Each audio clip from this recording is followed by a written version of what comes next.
This is the Cyber Brisket Podcast, serving up what's hot in IT so your business doesn't get cooked. Joining me today is Justin Rimeuth, president of TechRug, the Technology Risk Underwriting Group. Since 2004, Justin and his team have focused on helping IT service providers understand and manage risk, building more than 50,000 customized insurance policies covering everything from cyber liability and E&O to directors and officers and employment practices liability.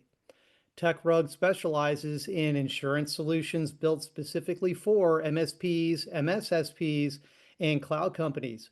As a Lloyd's of London cover holder, their TechMal cyber liability and E&O policy is currently protecting over 2,000 providers across the United States.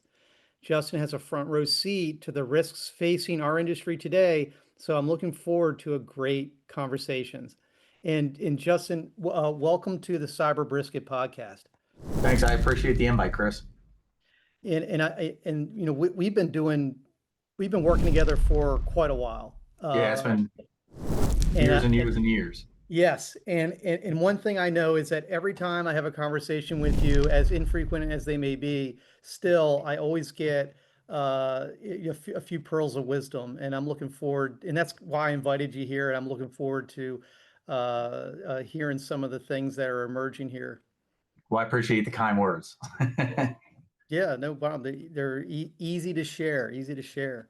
So if you don't mind, I'll just go ahead and jump right into some of these questions I got for you. Absolutely, fire away. All right. So from your perspective, what are the biggest risk gaps you're currently seeing across MSPs, even among those who believe they're doing everything right from a cybersecurity standpoint? Yeah, I mean, I would say from MSPs recently, what we've seen is, with the introduction of AI, a lot of them are incorporating it. And, when you fill out either A, an application, or B, in your E&O policy, on the application, you're making representations on certain things you're doing, like managed services versus consulting. In the policy, right, it's got a definition of tech services, and you got to kind of stay within there. And, a lot of folks, what we're seeing on the AI side of it is, they're really getting into software development. So, one of the things that we caution is, have you made your insurance provider aware of this change in offerings? It's really important. And then more importantly, if you have, does what you're doing meet the definition of tech services? Because, if not, you're either going to have to maybe look for a different provider, get them to expand the definition of what professional services or tech services is. So I would say right now, that's something that we're having weekly. It's getting close to daily conversations about. Okay, so let me see if I can't put this in my own words so I can understand what's happening here. So all this AI stuff, it lends itself pretty well to being able to code applications. So these guys are like, what's it, vibe coding applications for their clients to help them with their businesses. Is that what's happening? Yep. And these guys, an MSP isn't necessarily an application or a software developer. Correct. And so they may not know all the ins and outs and all the best practices on how to architect something like that. Correct. And I think, one, there's exposure. I forget, I saw the vibe coding, and I know it's in this range, but it was like 9 out of 10, 91% or something like that. There's security, vulnerabilities. So, it's kind of the Wild West, but, just from a security standpoint, the other thing, again, I would point out is that, when you're going through either applying for insurance or renewing your insurance, you're attesting that you're doing these certain things, and that's a change in a service offering. So you've got to make the carrier aware that you're doing these things. And again, make sure that, that the vibe coding, again, I'm just going to call it software development, is an exposure that is defined under tech services or professional services. Oh yeah, there's a big difference between protecting and securing and maintaining a digital infrastructure and producing or developing an application for somebody. Well, and been doing what since 2004. So what is this, 22 years? I've never seen 3 claims get turned in a policy period, but I did from a software development company. So that's what I'm saying. Like, yeah, 2 of them were breach of contract claims, and the other one was, more or less just a something that they had done, and I don't know if it wasn't tested right, and it was a business interruption claim that the other side was Okay, was. so the lesson here is, we may have a bunch of fancy tools that are available to us now, and they seem to be increasing all the time, but always kind of be careful when you start to change your line of business. Yeah, yeah. Notify, notify, notify. Gotcha. Yeah, it makes a lot of sense. All right. Moving on here. How has the threat landscape shifted in the past few years in a way that directly impacts MSP liability, especially when it comes to downstream risk to their clients? Yeah, I think supply chain, right, has definitely changed that conversation, and a lot of it is beyond the MSP's control. So a lot of times, Chris, MSPs are not relaying the terms and conditions that not only that they bound with a particular vendor, but oftentimes there's end user agreements in there that also bind your customers to the same hold harmless indemnification limitations of liability. So how is that risk being transferred and accepted by the client? Because if there is a supply chain attack that not only affects you, but 30 of your clients, do they know that they have limitations of liability, indemnification that they've agreed to with those particular vendors? So I think that if you're not doing it, could really present a problem if there is a catastrophic event that takes place. I absolutely agree, and we are probably some of the few MSPs out there that actually relay that information to our clients and prospects as we're talking to them, because everyone's aware of the EULA, the end Yep. user license agreement. It's a little, or oftentimes not little, but a bunch of fine print that Right. comes up on your screen whenever you go to run an application or install something new or use a service. They're going to have these terms that you have to agree to. And oftentimes it means that you're not going to use it or not use your computer unless you agree. So they kind of have a they kind of have a gun to your head to a certain degree, because it's either, well, do your job or don't, Yeah. and alleviate all of your liability. But that's that's the way that, and I've had to dive into that a bunch of times with clients, especially when it comes to language in our terms and conditions, where we're relaying that. And I can recall a couple of situations that I was in contract negotiations where a client would bring that up, or their counsel would bring that up. And I would say, hey, listen, we work with Microsoft all the time, but Microsoft tells us the same thing that they tell you, which is Right. you're not taking any responsibility for anything that this stuff does, especially if you use it in a way that's not intended to be used. And Lord knows people do that stuff all the time. They just use things and try to get stuff done however they can. But the idea there is essentially everything in this industry. Uh, there, there's no, you have to always be alleviating yourself of your liability, because, and I realize I'm preaching to the choir here, but I'm doing it for the sake of the audience. But it's because, if I wasn't relaying that information, there's a chance I could get on the hook for, please correct me if I'm wrong, but I'm under the impression that let's say, for instance, I don't share that Microsoft or Google or any of my vendors that whose services I resell, if I don't relay the fact that that we're not taking responsibility for that, and they're not, and they're not taking responsibility for it, then eventually I could be caught holding the bag there. Yeah, and you agreed to indemnify him. So, yeah, that would be a catastrophic situation. I think the days of white labeling and all that sort of stuff. I mean, it has to be gone. You just got to be open, honest, and transparent. And I think working with 2,000-ish MSPs, I can tell you that a lot of them, the MSP down the road is going to use the same solution with Microsoft, right? So, I mean, at some point we kind of have to have a grown-up conversation and say, hey, this is the world we live in, right? This is the cyber universe, let's call it. But we're only in charge of our planet. We're not insuring you against the universe, which is why you need to carry, proper cyber liability, errors and omissions insurance, and your clients need to carry proper cyber insurance.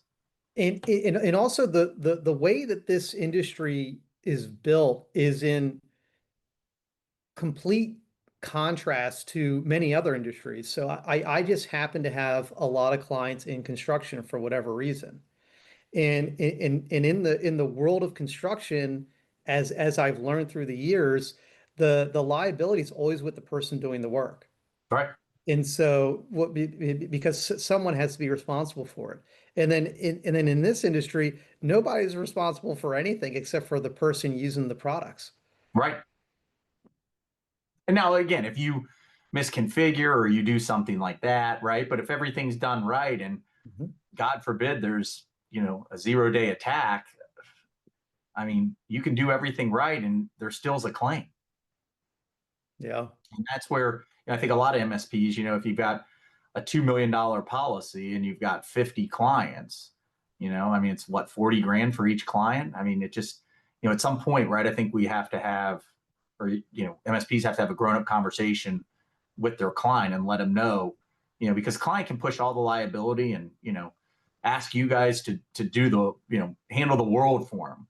But Oh when yeah. something goes sideways, I'm always working with my MSPs and their clients is, follow the money. How are we going to get the money? And Yeah. a $2 million policy for 50 clients is probably beer money for the lawyers. That's all that's left. I gotcha. So sometimes they might be running around with undersized policies. Yeah, or they might be undersized policies, or like I said, they're, you could be like, oh yeah, I'm going to give away, $2 million to this client and $2 million to this client, like, and they're not putting up the guardrails and telling the client that, what, like, for those limits that we're offering you, it's really has to do with maybe negligence, but I would say a 0-day attack is not negligence, but yet you want me to open up my policy for you when I didn't do anything wrong. I mean, you just don't have the money between all your clients for a $2 million policy to extend that wide. In other words, I doubt Microsoft carries $1 trillion cyber policy. You know what I mean? Like, they just aren't going to do it. They're going to carry, obviously lower limits, or appropriate limits.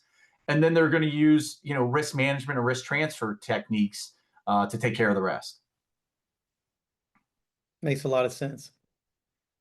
So yeah, don't be afraid to share, like I said, you do a great job, I think, on the construction and, breaking it down for the client. I'm sure they appreciate it, and I think once they understand how the pieces of the puzzle all are put together and work, it would be unrealistic of them to think that you could carry the bag for Microsoft or one of these big vendors. It's not reasonable.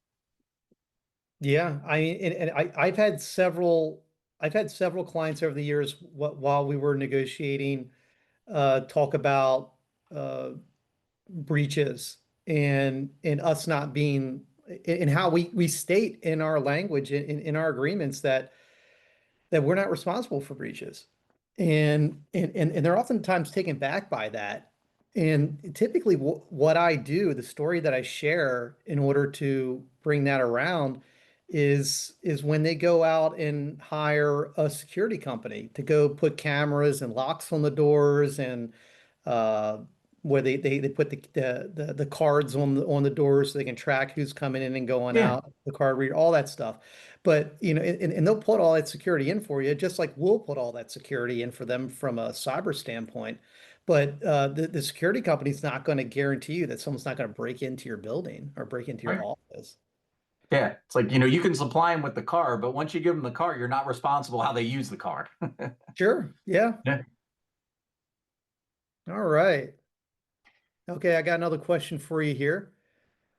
When a breach or incident occurs, where do you most often see misalignment between what MSPs think they're responsible for versus what they're actually liable for? Yeah, I mean, I think, the first part of that is, going through some sort of incident response. How often are MSPs sitting down with their clients and going through a true incident response?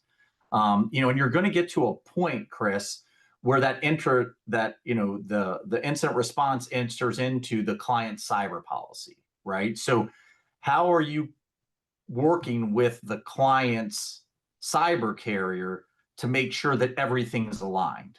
That's sometimes where I see on claims. I mean, in terms of liability, I'll get to that in a second, but there could be a little disconnect, right? And so the client doesn't really, there isn't an ABCD plan that's set in place that they can understand the expectations of how this is going to work.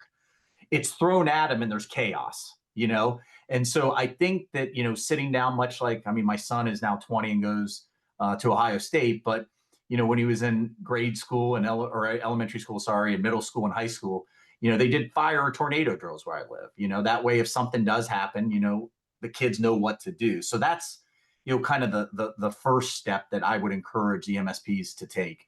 In terms of like liability, I really, it's going to come down to probably what the forensics shows. Was it something where an MSP was made an error, omission, or was negligent for that breach taking place, or was it the client that clicked on a link that they shouldn't have because they didn't take their security awareness training?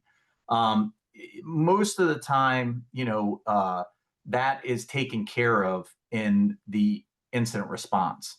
The incident response to disaster digital forensics. But the one thing I do caution, and we've seen an uptick, is subrogation. So it's not me. You can go on Google. I use that search engine. And if you type in 3 words, cyber liability subrogation, years ago, it was 7 out of 10-ish were information about what subrogation is. It's now, if you do it, it's law firms, 7 out of 10, that are hired to come after MSPs and their vendors to use them as a funding mechanism to either offset the claim or contribute to the claim. So that is a growing problem, and it's going to be a problem in the years to come. So, setting up boundaries, making sure that everyone knows what everyone's responsible for.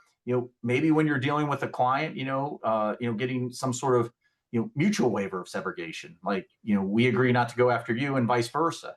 But I think when it comes to a breach, I had an instance in California where both the MSP and the client feels like it was mostly their part, right? But they wanted each insurance carrier to take care of their own. But it just doesn't work that way, and now all of a sudden my MSP, when the insurance company came after them, didn't want our insurance company to retaliate because it could threaten the relationship. But you have $2 billion carriers going at, and they've got shareholders and stuff like that. So, who's going to be left holding the bag?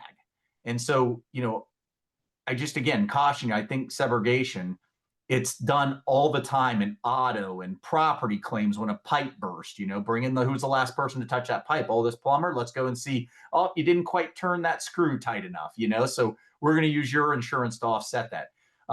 That's kind of the next wave, Chris, of what's coming at the MSPs, is more and more of your clients start taking out cyber policies.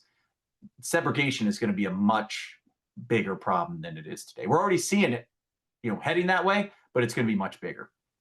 Okay, and for those of us that, would you mind explaining just very briefly what segregation is? Yeah.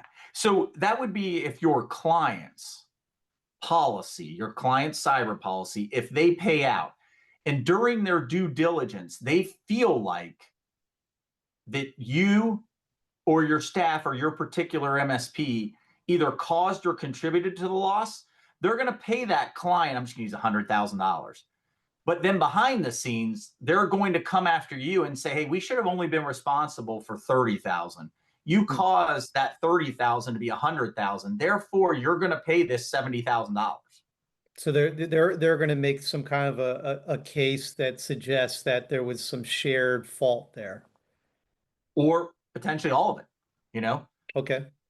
Subrogation, again, in just generic insurance, auto. I mean, it's risk management, risk transfer 101. Like it's it's done all day, every day, a lot, and it's coming down the train tracks at MSPs as more and more of your clients are taking out cyber.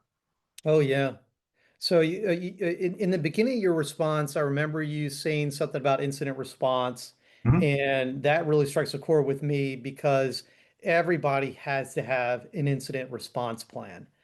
If you don't know what you're going to do when everything starts to fall apart because of a breach, that's going to be the worst time to try to figure out what to do because And I would even take it, Chris, one step further, because I see this, and you probably see it with your security awareness training.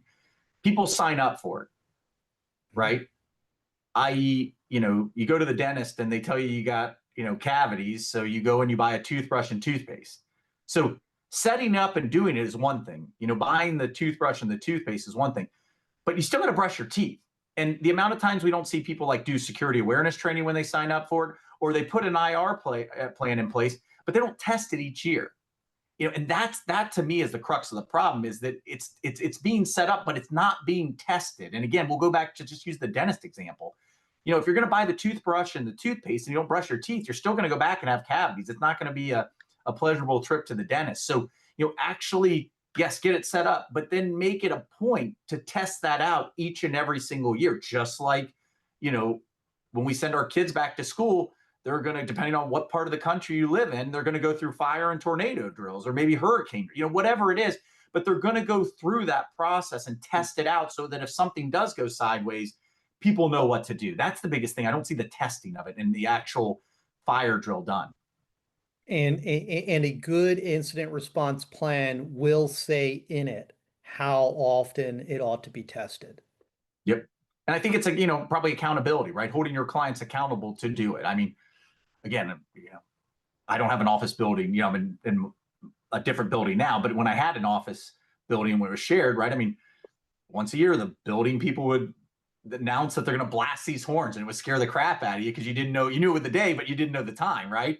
But my point is, it wasn't really fun to go and walk down the steps, but I get it. You have to do it. So, you know, if you can get your clients to go through this process, I think anyone that's been through a breach, they will tell you, you know, it might not completely get rid of any angst, but it should tone it down a little. Yeah, and one thing I can share with you, just as someone that's on the front lines here, interacting directly with small businesses, is that unless you have something like that built into your service offering, you're going to have a heck of a time trying to sell it. Nobody, I don't think is going to be on board with paying you to test a plan. And listen, like I said, Chris, I totally get it, right? Yeah. But we're back to, it's going to be chaos, right? And Mhm. so that's where there's potential friction between the MSP and the client, right? Because their expectation is that, oh, I pay you this and everything should go smoothly. And Yes. it's just a caution. I'm not saying that you're going to get all of your clients, but maybe sitting down with key clients and just preaching the importance of it. Because again, anyone that's been through even a ransomware attack, some sort of breach, they'll tell you, and it proofs in the pudding. One time I was on the phone with an accountant, and they were saying, they were talking about some of the things on cyber. And so I happened to look, and I would tell him about, because he was like, why do we need cyber? And it was kind of one of those 101 conversations. And when I explained to him, the importance of cyber, right? I said, let's grab your accountant's professional liability. And I said, he sent me a copy of it. And I said, let's look through your accountant professional liability and see if there's a PTSD exclusion. And there wasn't in this particular carrier. There wasn't a cyber policy. So, Chris, why is that a cyber is including no counseling and your accountants? It tells you that going through an event like that it's not fun. I mean, I've had people that have had to do like light therapy. They've had to take certain medicine like Klonopin and Xanax. I don't talk to them about it that day, right? I mean, but down the road, how did you get through it? So As a result of a breach. yes. Wow. Yeah. I mean, we've had people, Chris, that have been shut down for, I'll never forget, this guy didn't have insurance, but he always said he was a manufacturer's rep. And he did like, bathroom fixtures for apartment complexes. I don't know where you live, but apartment complexes are going up like crazy. And here we're in Columbus, but Yeah. He was shut down for about a month. And Oh no. yeah, and he lost a quarter of his business. And he took out a cyber policy with us. I mean, that was one of the reasons we were introduced. And he literally told me, if you ever need a reference on why cyber is important, I will tell you, because those apartment complexes, they might put up with a day or two of you not being able to do your job. They aren't going to put up with it for 2 weeks. They just aren't going to do it. Yeah, I agree. So Gosh, a month and he lost a quarter of his business.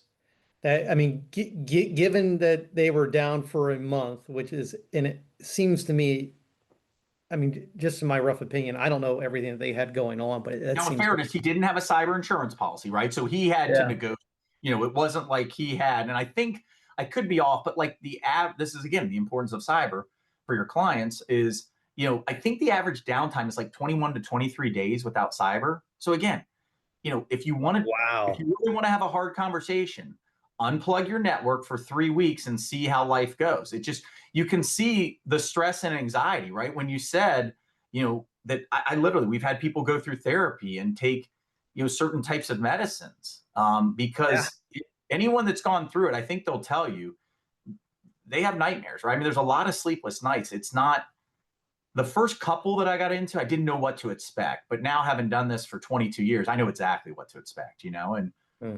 you try to walk people through it and do all that. But like, there's a lot of angst and anxiety. Yeah, I hear that.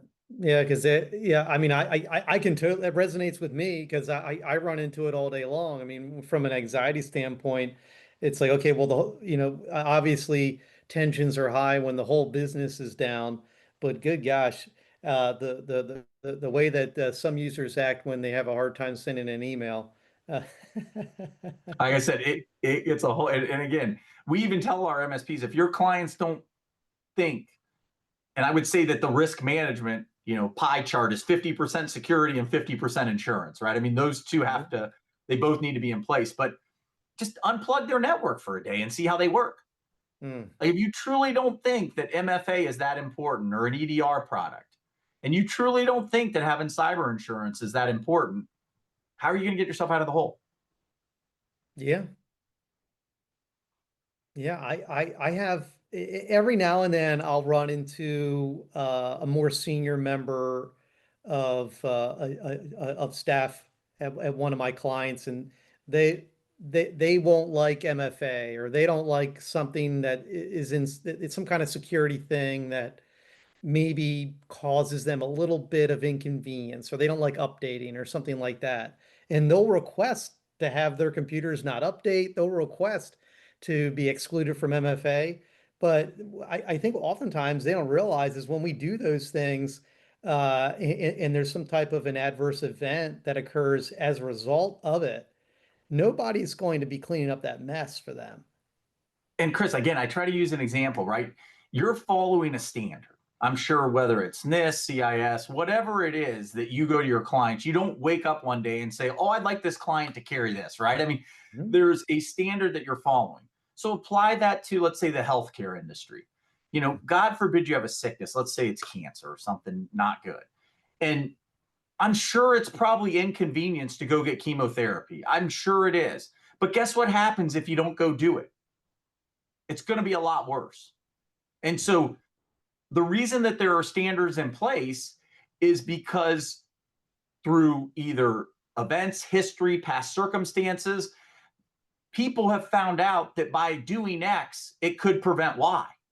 So if you choose not to follow these standards and then something happens, I wouldn't be surprised. I mean, there are organizations that make livings out of finding vulnerabilities and attacking and getting you to transfer money. They just do. And until that incentive goes away, they're going to keep knocking on your door. And these aren't like sophisticated attacks. They're writing some basic code to get around some basic security that isn't implemented. And once they hit it, it's kind of like as a kid throwing a net into the water. You don't really care what fish you caught. Your goal was just to catch a fish. And so, again, I always caution clients, like, if you're not going to do certain secure, I understand, like, as a kid, I didn't really like eating broccoli, but my mom made me do it because it was healthy for me, you know?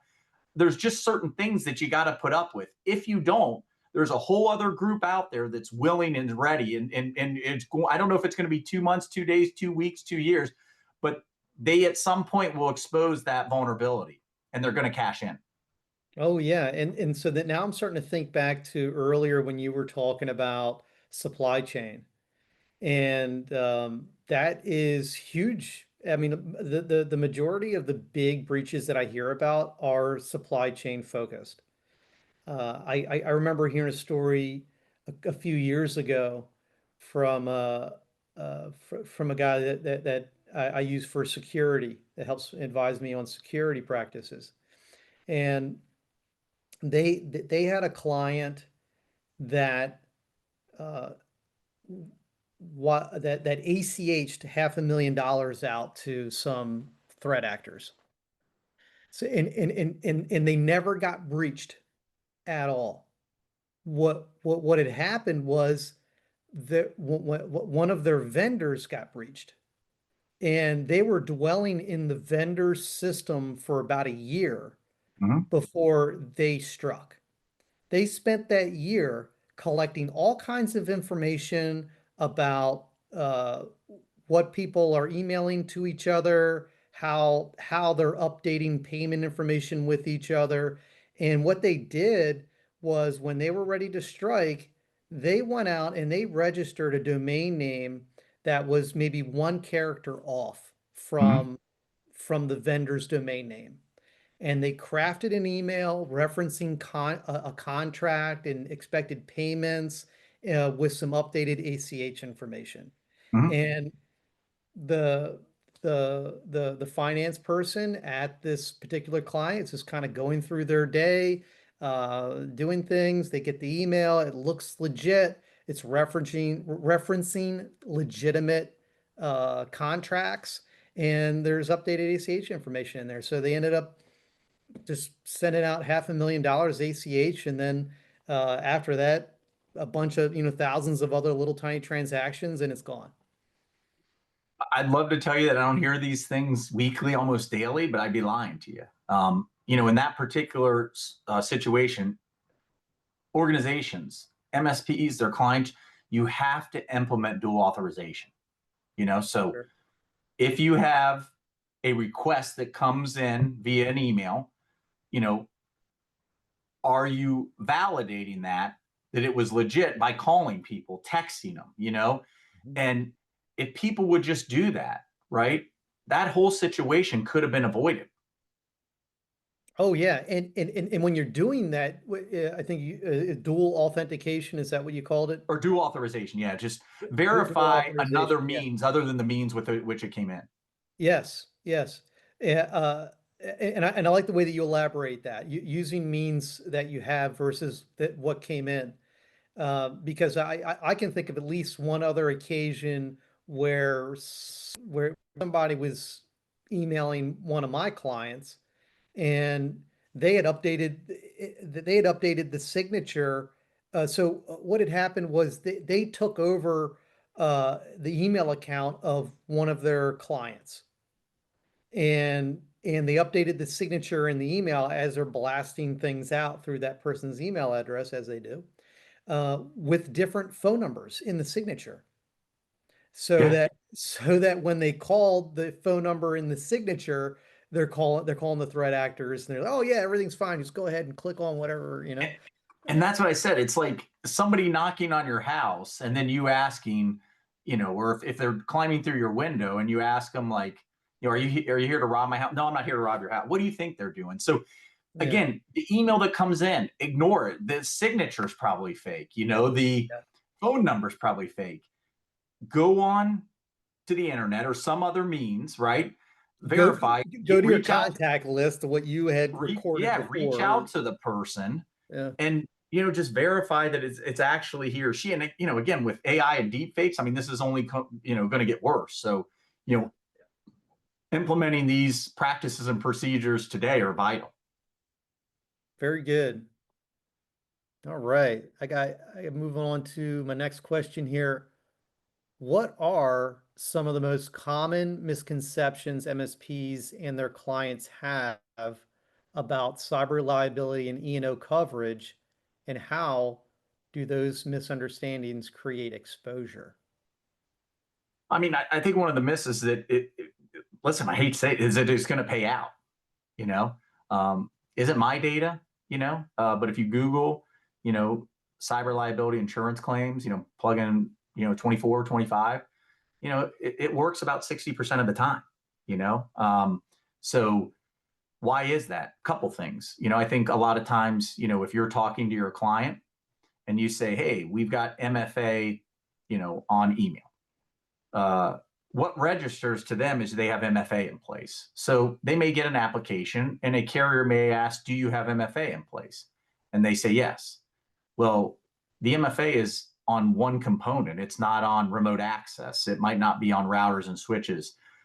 So a lot of times they're answering questions that they're not necessarily qualified to answer, right? But again, you've told them that you do things or that they have certain security in place.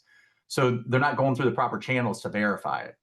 I think the other thing is that, there isn't, when the client, goes and they have an incident that takes place, there are reporting provisions in a policy. It could be 60 days, Chris. So you have 60 days from an event taking place, and it's called unauthorized access. Unauthorized means you have a contract with your client, Chris, so you are authorized to be in the network. I, Justin, am not authorized. So if I get into their network, that meets the definition of unauthorized access. It's called a notice of circumstance. You reach out to the carrier and let them know, hey, someone was in the network that shouldn't have been. So a lot of times you just brought it up. The bad actors can sit there for 6 months, a year. So the incident that you thought, oh, it wasn't anything, right, could rear its ugly head 6 months to 12 months later, and you've now violated the 60-day reporting provision. Again, if you're because of the dwell time. You got it. Because what's the average dwell time is 12 months or something like that, right? I don't want to misspeak, but I mean, it's usually not days, right? It's over a longer period of time. Yeah, because once they get their foothold in there, they stay quiet and they just watch. Yeah. And the security isn't picking it up, so, but again, a lot of times people will think, oh, it was nothing. I mean, you got to notify, right? And to take it one step further, if you're up against a renewal, so let's say that, 8/1's coming up and you notice an event happens today and you think, oh, I've got 60 days. No, because you're going against the renewal. So 8/1, the clock starts over. If you didn't report it from 7/15 to 7/31, you violated the reporting period because you're going into another policy period. You got to let them know on that policy period because it was a 25 to 26 situation, not a 26 to 27 situation. So if you were never aware of the initial breach or the foothold or whatever you want to call it, the initial infiltration, and there's a bunch of dwell time, like maybe several months that exceeds the window that you described, is that going to invalidate the claim? Again, if it was someone and there's no one knows that anyone was in there, that's a different story. But a lot of times, Chris, you'll get a call, tell me if I'm wrong, hey, my email's kind of acting wonky. And then you guys will go in and you'll say, hey, listen, yeah, it looks like you guys clicked on a link and we've done some stuff and we're working on it. That's someone that's been in the network that shouldn't have been, correct? Sure. And the obligation of your client to notify the carrier, it's under the reporting provisions of their policy. So how many times do you think your clients then turn around after you say, hey, listen, wow, we caught something. Thank God you notified us. Yeah, there was some weird stuff going on. And, we feel like someone was in the network that maybe shouldn't have. We've got them out. And then they don't tell the insurance company. I mean, how many times does that happen a month? So even if it doesn't lead to anything big that they want to claim, you're saying that typically there's going to be a responsibility of the client to report. Yep. Again, even minor breaches. Rules. Yeah, I didn't set the rules. But this going back, this is where you have, people, just because people do insurance doesn't mean they specialize in that. So, I mean, if it's workers' comp insurance, or general liability, I mean, these insurances are kind of standard regulated, the word I'm going to use, like auto insurance. It doesn't really matter what carrier you're with. If you wreck your 3-year-old Honda, you're going to get the value of the 3-year-old Honda plus or minus a couple $100, depending on the carrier. But when you come into like cyber, you've got a lot of untrained and unqualified individuals that don't take the time because they're generalists and they don't understand the nuances. So they're not educating the client. So the client doesn't know. And this is just a problem. Okay. I mean, wouldn't you say you're in technology, right? Oh, yeah. Okay. So do you develop in Java and J2ME? I have no idea what you just said. It's programming language, right? But my point is, when you're in insurance, right, you're in IT, you don't do everything within the grand, you're not a qualified maybe to be a project manager or a QA tester. I mean, Sure. technology encompasses a lot of things. Well, Insurance the thing is, encompasses one thing that I have learned, and actually I forgot to point out that the Engler IT started in 2004 as well. So we are running the same age organizations. right. Learned a lot over the time, right? But over the last 22 years that I've been doing this on my own, and even before that, we're talking about Yeah, we're just talking about how, like, when we get, clients and, they're dealing with people that maybe aren't specialists in that areas, right? yes. It's kind of Oh, like, yes, yeah, that's stay what I within was your going to lane. say. Stay within your lane. If you touch a computer, then you know everything about technology. Right. And it's ridiculous, right? But Yeah. again, you see, and trust me, throughout the years, I've had people that, hey, you really helped me out. My wife's a nurse. She's a traveling nurse. Can you write her medical malpractice? Yeah, I'm not going to do it. I do not know. I'm not going to take the time to go out, shop the insurance, read 6 policy forms. I'm just not going to do it, In the same way that the nurse is not going to pick up her bag of instruments and perform brain surgery. Right. It's not necessarily in her purview. But just go a mile, or I'm sorry, an inch wide and a mile deep, right? I mean, like, Yeah. stay within your lane. So I just bring up the original point is that, deal with people that are educating you on these things so that you don't run into the same trap that many others have. And Lord knows the insurance companies, and especially, so I'm actually operating in a lot of doing a lot of CMMC compliance at the moment. Mm-hmm. It's something we're heavy into just because a lot of our clients work with the Department of War. Mm-hmm. And this document or this compliance framework is extensive, and it tells us all these things that we need to do. And part of the compliance is making sure that everyone else in the supply chain that you have to hand information to is also compliant. So we always we're used to getting questionnaires from our clients' carriers on an annual basis to attest to the practices that we're engaging in.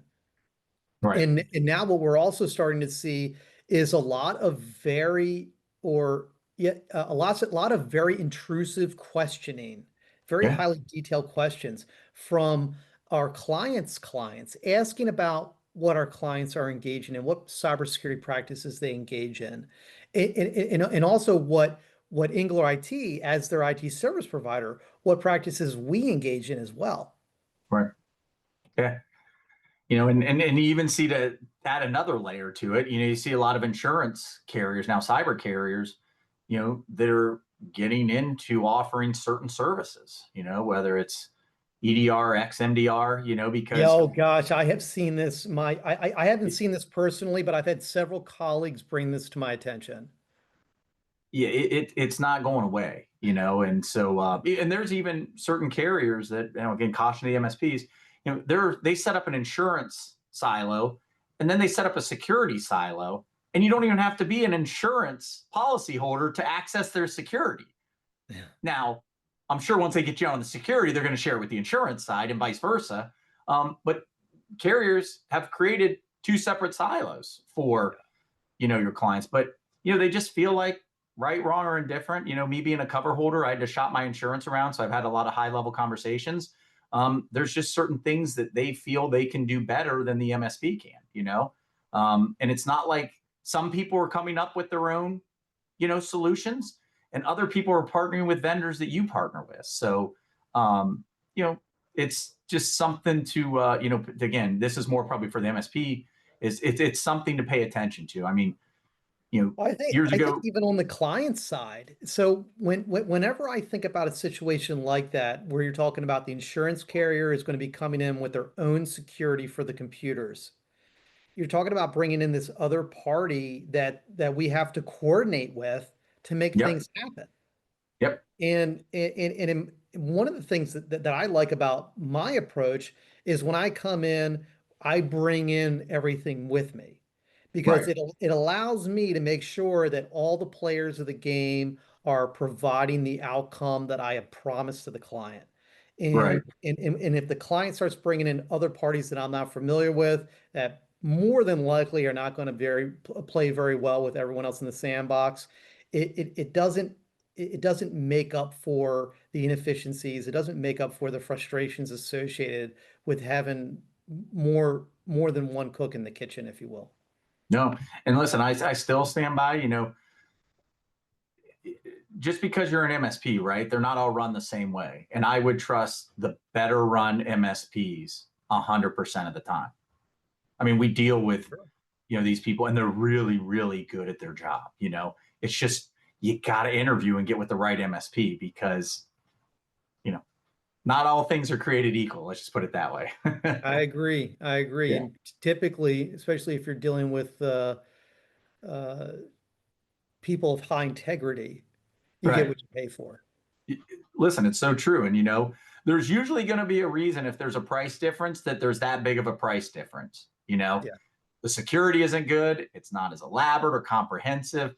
There's a reason. But again, you want to skimp on those services? Don't be surprised when things go sideways. I agree. All right. I have one last question for you, Justin. Absolutely. Let's try to predict the future here a little bit. All right.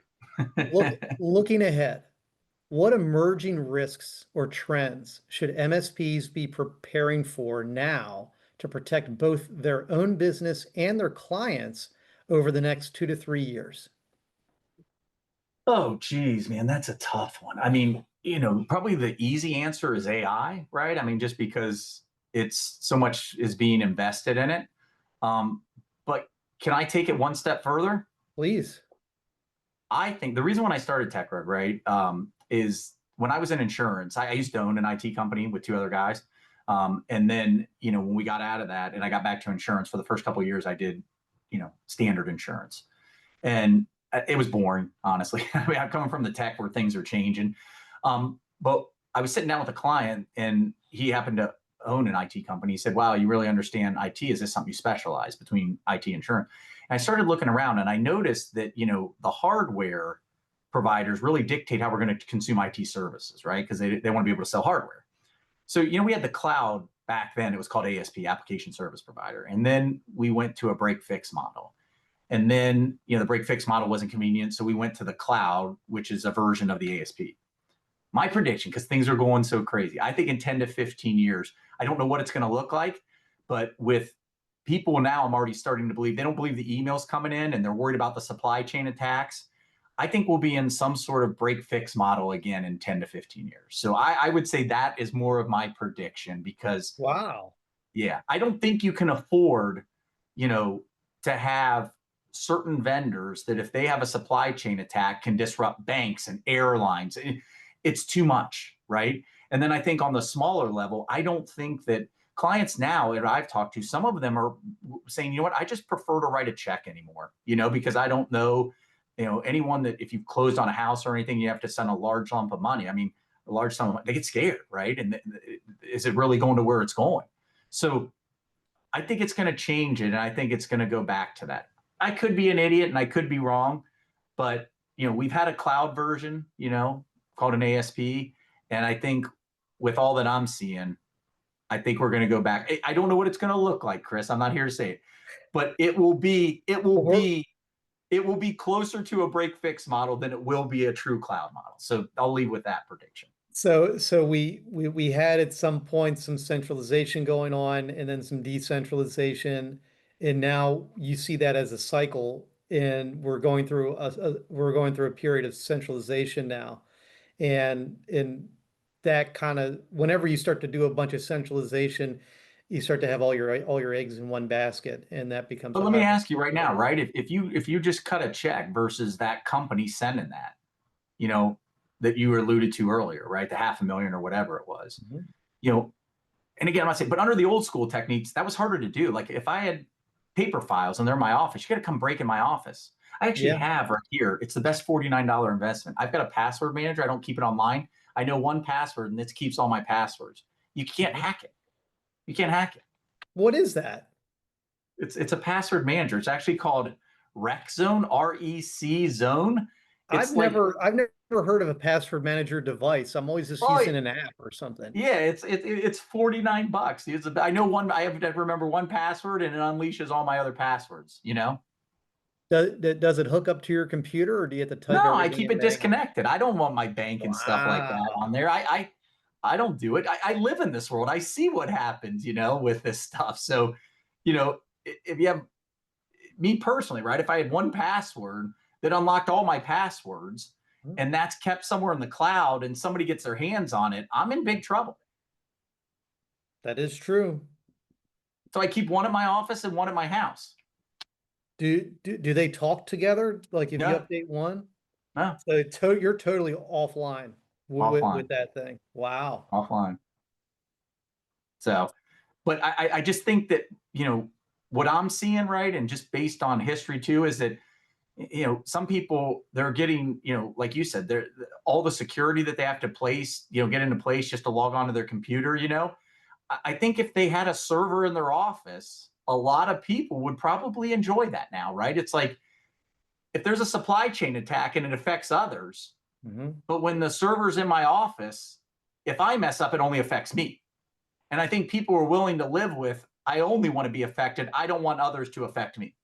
Not unlike when there was that major, I can remember a few years ago, there was a major Microsoft Azure outage and a bunch of the airlines went down.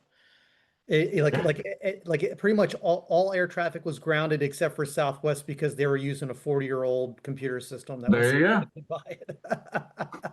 As much as we laugh, but maybe Southwest was the smartest in that situation. Yeah. I think things again are just getting, to the point where, we talk to a lot of MSPs and a lot of their end clients. And, as you get, a lot of the decision makers that are getting older, right? They don't want to kind of keep up with the technology. And so maybe you see this in your business. They're like, you know what? Having a server in my office and cutting a paper check isn't so bad after all.